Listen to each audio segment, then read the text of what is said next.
যারা মুআবিয়া রাদিয়াল্লাহু আনহুকে কাঠগড়ায় দাঁড়া করায় তারা সাহাবী বিদ্বেষী, আর সাহাবী বিদ্বেষী যারা তারা কখনো খাঁটি মুসলমান হতে পারে না। তারা কখনো খাঁটি মুসলমান হতে পারে না, যাদের ব্যাপারে স্বয়ং আল্লাহ নিজেই রাদিয়াল্লাহু আনহু ওয়া রাদু আন বলে দিয়েছে, তাদের ব্যাপারে সমালোচনা আমার মতো আপনার মতো নগণ্য গুনাহগার পাপিষ্ঠ জঘন্য ব্যক্তি আল্লাহর নবীর সাহাবীদের ব্যাপারে সমালোচনা করার মানে দুঃসাহস দেখানোর কোনো সুযোগ আমাদের মধ্যে নাই, সুযোগও নাই। নবীর সাহাবীদের ব্যাপারে আমি আপনি যদি বিদ্বেষ পোষণ করি, আমরা কিয়ামতের ময়দানে যখন আমরা নবীর সাহাবীদের সামনে যাব তখন আমরা কি জবাব দিব? কোনো জবাব আছে? তাদের একটা আমল আমাদের সারা জীবনের আমল, আর তাদের একটা মাত্র আমল, এরপরও তো তাদের মানে পায়ের ধুলার সমান আমরা হতে পারবো? আসসালামু আলাইকুম ওয়া রাহমাতুল্লাহি ওয়া বারাকাতুহু। সবাই কেমন আছেন? আশা করি সবাই ভালো আছেন। আজকে মুহররমের 10 তারিখ। এই মুহররমের 10 তারিখ যখনই আসে আমাদের অন্তরের মধ্যে একটা বিষয় চলে আসে, সেটি হলো কারবালা।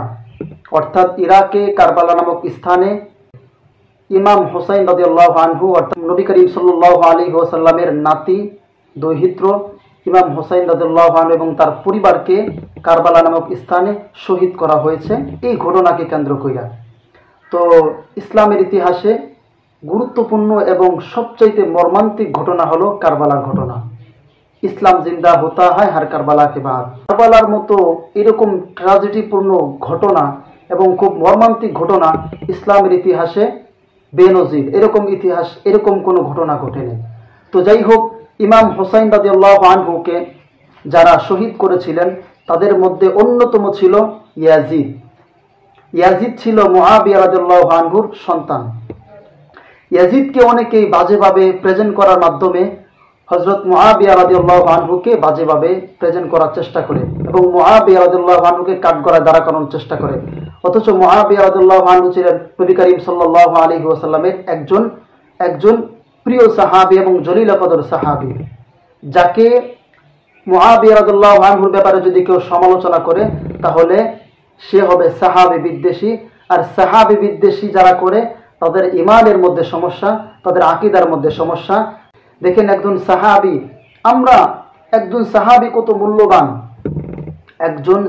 কত মূল্যবান, যে মানুষটা নবীজিকে দেখেছে সেই তো সাহাবী হয়ে গিয়েছে। সেই তো মানে ওই মানুষটার তুলনায় আমরা কত বড় নগণ্য, কত নিচু মানের মানুষ, তাদের থেকে কত নিচু, এর কোনো ভাষায় প্রকাশ করা যাবে না। তাদের পায়ের ধুলার সমান আমরা হতে পারবো না, কোনোদিনও হতে পারবে না। তো এই জন্য তাদের সমালোচনা করা আমাদের জন্য কোনোভাবে যায় না। আমরা যে সাহাবীদের ব্যাপারে নবীজি বলেছেন রাদিয়াল্লাহু আনহু এবং মানে আল্লাহ তাআলাও তাদের উপর খুশি এবং তাদের ব্যাপারে রাদিয়াল্লাহু আনহুম ওয়া রাদু আন, কোরআনের মধ্যে আল্লাহ আয়াত নাযিল করেছে যে আল্লাহ তাদের উপর খুশি, সুবহানাল্লাহ। এখন কথা হচ্ছে ইয়াজিদের ব্যাপারে অনেকেই কটুভাবে দেখে। অবশ্যই তাকে কটুভাবে দেখতে হবে, বাজেভাবে দেখতে হবে। তার কারণ ইয়াজিদ এই যে কারবালার ইতিহাস, এই যে কারবালার যে সবচেয়ে মর্মান্তিক ঘটনা, ইমাম হুসাইন এবং তার পরিবারকে ৭২ জন সদস্যকে শহীদ করেছে। তো এরকম ঘটনা তার সাথে যারা জড়িত আছে, সবচেয়ে বড় এর ভূমিকা রেখেছে ইয়াজিদ। পরবর্তীতে ইয়াজিদ যারা এই ঘটনার সাথে জড়িত ছিল তাদেরকে কোনোভাবে তারা শাস্তি বা এর কোনো বিচার আচার কোনো কিছু করে নাই। দেখেন ইয়াজিদের ব্যাপারে পৃথিবী বিখ্যাত আলেমদের মতামত কি। আমরা সবাই চিনি ইবনে হাজার আসকালানী রহমতুল্লাহ আলাইহি, যিনি ফতহুল বারির লেখক, মানে বুখারী শরীফের ব্যাখ্যা গ্রন্থের লেখক ইবনে হাজার আসকালানী রহমতুল্লাহ আলাইহি, তিনি ইয়াজিদের ব্যাপারে কি বলেছেন? তিনি বলেন, ইবনে হাজার আসকালানী রহমতুল্লাহ আলাইহি তিনি বলেছেন, আমি শুধু আরবিটা বাংলা করছি, ইয়াজিদ একজন নিকৃষ্ট মানুষ। তিনি বলেছেন ইয়াজিদ একজন নিকৃষ্ট মানুষ। আচ্ছা, একজন পৃথিবী বিখ্যাত একজন আলেম তিনি যদি বলেন যে ইয়াজিদ একজন নিকৃষ্ট মানুষ, এর মধ্যে আর কোনো ইশকাল থাকার কোনো সুযোগ আছে?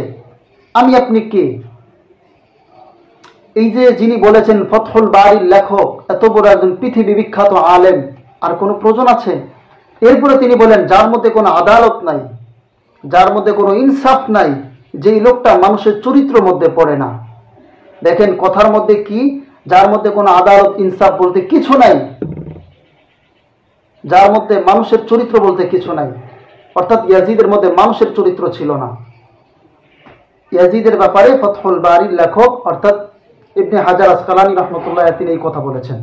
এরপরে আহমদ বিন হাম্বল রহমতুল্লাহ আলাইহি, মানে পৃথিবী বিখ্যাত একজন আলেম, একজন ফকিহ, আর পৃথিবীর মধ্যে চার ইমামের মধ্যে একজন ইমাম হলো ইমাম আহমদ ইবনে হাম্বল রহমতুল্লাহ আলাইহি। চার ইমামের একজন, পৃথিবীর সবচেয়ে গ্রহণযোগ্য চার ইমামের একজন হলেন ইমাম আহমদ ইবনে হাম্বল রহমতুল্লাহ। তিনি বলেছেন, আপনি কি কোনো হাদিস ইয়াজিদের কাছ থেকে নেবেন? অর্থাৎ আহমদ ইবনে হাম্বল রহমতুল্লাহ আলাইহি একজন জিজ্ঞাসা করেছে, আপনি কি ইয়াজিদের কাছ থেকে কোনো হাদিস নেবেন? আহমদ ইবনে হাম্বল রহমতুল্লাহ আলাইহি তিনি বলেছেন, যার কোনো সম্মান নাই তার থেকে হাদিস নেওয়া যায় না, তার থেকে হাদিস নেওয়ার প্রশ্নই ওঠে না। অর্থাৎ তাকে জিজ্ঞাসা করেছে, আপনি কি তার থেকে কোনো হাদিস নেবেন? তিনি উত্তর দিয়েছে, যার কোনো সম্মান নাই তার থেকে হাদিস নেওয়া কোনো প্রশ্নই ওঠে না। আমরা সবাই ইবনে জাওজি রহমতুল্লাহ আলাইহি নাম শুনেছি। তিনি বলেছেন, ইয়াজিদের মতো ব্যক্তিকে আমরা ভালোবাসতে পারি না। ইয়াজিদের মতো এই নিকৃষ্ট মানুষটাকে আমরা কখনো ভালোবাসতে পারি না।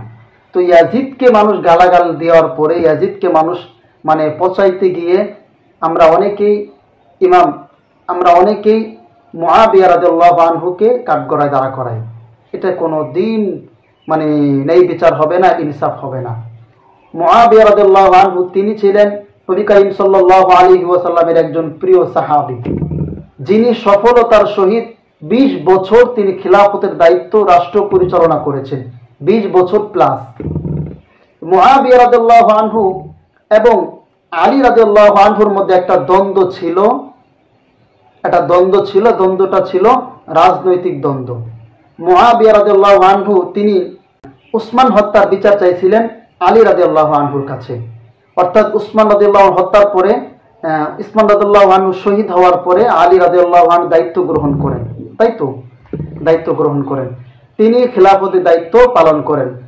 আলী রাদিয়াল্লাহু আনহুর কাছে মুআবিয়া রাদিয়াল্লাহু আনহু বায়াত গ্রহণ করতে চান নাই। তার কারণ হলো মুআবিয়া রাদিয়াল্লাহু আনহু বলেছে যে, আলী তুমি আগে উসমান হত্যার বিচার করো, উসমান হত্যার বিচার করলে আমি তোমার কাছে বায়াত নিব, আর উসমান রাদিয়াল্লাহু হত্যার বিচার করলে আমি তোমার কাছে বায়াত নিব। আলী রাদিয়াল্লাহু আনহু বলেছেন, এই মুহূর্তে উসমান হত্যার বিচার করা যাবে না। তার কারণ হলো যারা উসমান রাদিয়াল্লাহু আনহুকে হত্যা করেছে, যে বিদ্রোহীরা, তারা এই মুহূর্তে এখন রাষ্ট্রের বড় বড় দায়িত্ব তারা পালন করছে। এখন যদি আমি উসমান হত্যার বিচার করতে যাই তাহলে রাষ্ট্রের মধ্যে বিশৃঙ্খলা সৃষ্টি হবে, অনেক সমস্যা সৃষ্টি হবে। এই জন্য একটু সময় হোক, আস্তে আস্তে উসমান রাদিয়াল্লাহু আনহুর হত্যার বিচার করা যাবে। ওই মুহূর্তে না করার কারণে মুআবিয়া রাদিয়াল্লাহু আনহু আলী রাদিয়াল্লাহু আনহুর কাছে বায়াত গ্রহণ করেন নাই। এই বিরোধিতা করেন যে আলী রাদিয়াল্লাহু আনহুর একটা গ্রুপ এবং মুআবিয়া রাদিয়াল্লাহু আনহুর একটা গ্রুপ, তারা বিরোধিতার মধ্যে জড়াই গেল। জড়াইতে তারা বিরোধিতা করতে করতে এই বিষয়টা যুদ্ধের রূপ নিল, যুদ্ধ প্রস্তুতি নিল দুই গ্রুপ, অর্থাৎ যুদ্ধের একটা মানে রূপ নিল দুজনের মধ্যে। তো এই যুদ্ধটা ঘটেছিল সিফিনের যুদ্ধ, যাকে বলা হয় সিফিনের যুদ্ধ। ওইখানে যুদ্ধ সংগঠিত হয়েছিল। সংগঠিত হওয়ার পরে একটা সময় বুঝ আসলো যে আমরা মুসলমান একটা মারামারি, কাটাকাটি, হানাহানি এইগুলা না করে তৃতীয় পক্ষ তারা বলেছিল যে কোরআন আমাদেরকে যে সলিউশন দিবে, যে পথ দেখাবে, আমরা ওইটাই মেনে নিব। তো এর পরবর্তীতে আরো ঘটনা ঘটেছিল। এখান থেকে আলী রাদিয়াল্লাহু আনহুর মধ্য থেকে অনেক সাহাবী অনেকেই বের হয়ে গিয়ে মানে অনেক লোকজন বের হয়ে গিয়েছিল। তারা বলছিল আমরা আলীকেও মানি না, উসমানকেও, আলী রাদিয়াল্লাহু আনহুকে মানি না, মুআবিয়া রাদিয়াল্লাহু আনহুকে মানি না, কাউকে মানি। অর্থাৎ তারা বের হয়ে গিয়েছিল, তাদেরকে বলা হয় খারেজি।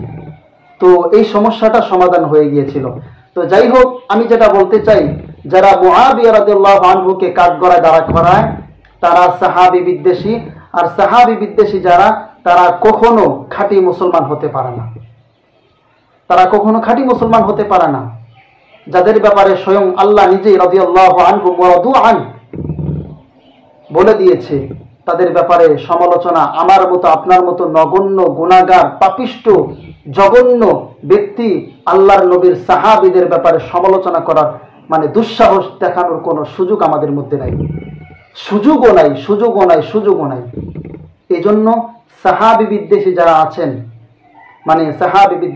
আছেন, আরে ভাই, দুনিয়ার কত মানুষের বিরোধিতা করা যায়, তাদের বিরোধিতা করেন। আপনি এখানে কোনো প্রশ্নই করতে আসবেন না, এইভাবে কোনো আলোচনায় আসবেন না। নবীর সাহাবীদের ব্যাপারে আপনি যদি বিদ্বেষ পোষণ করি, আমরা কিয়ামতের ময়দানে যখন আমরা নবীর সাহাবীদের সামনে যাব, তখন আমরা কি জবাব দিব? কোনো জবাব আছে? তাদের একটা আমল আমাদের সারা জীবনের আমল, আর তাদের একটা মাত্র আমল, এরপরও তো তাদের মানে পায়ের ধুলার সমান আমরা হতে পারবো? হওয়ার কোনো সুযোগ আছে? এজন্য ইয়াজিদ তিনি তার অপরাধ থেকে এড়িয়ে যেতে পারেন না, বা তার অপরাধ তিনি মানে পৃথিবীর কেউ বলতে পারবে না ইয়াজিদের কোনো অপরাধ নাই। ইয়াজিদ সবচেয়ে বড় অপরাধী, সবচেয়ে বড় মানে ইমাম হোসেন রাদিয়াল্লাহু আনহুকে শাহাদতের ঘটনার সাথে সবচেয়ে বড় এবং তাকে হত্যার সাথে সবচেয়ে জড়িত হলো ইয়াজিদ। আপনি ইয়াজিদকে একটা কিছু বলতে পারেন, কিন্তু নবীর সাহাবী, নবীর শ্রেষ্ঠ সাহাবী, নবীর অসংখ্য সাহাবীদের মধ্যে একজন সবচেয়ে অনেক গুরুত্বপূর্ণ একজন সাহাবী ছিলেন মুআবিয়া রাদিয়াল্লাহু আনহু। তার ব্যাপারে মানে এরকম ধারণা পোষণ করা, অনেকেই একটা কমেন্টস দেখলাম যে আপনি মুআবিয়াকে রাদিয়াল্লাহু আনহু কেন বললেন এর উত্তর দেন। কি রে ভাই, কেন তাকে রাদিয়াল্লাহু আনহু রাদিয়াল্লাহু আনহু কেন বলা হলো? তা আপনাকে আমার প্রশ্ন, সাহাবী কাকে বলে? সে প্রশ্ন করে, সে কি মানে মক্কার বিভিন্ন প্রশ্ন করছে, মানে সাহাবী কাকে বলে? যারা নবীজিকে দেখেছে ঈমানের সহিত, তারাই তো সাহাবী, তাই না? তারাই তো সাহাবী। এবং মুআবিয়া রাদিয়াল্লাহু আনহু নবীজির একজন প্রিয় সাহাবী ছিলেন।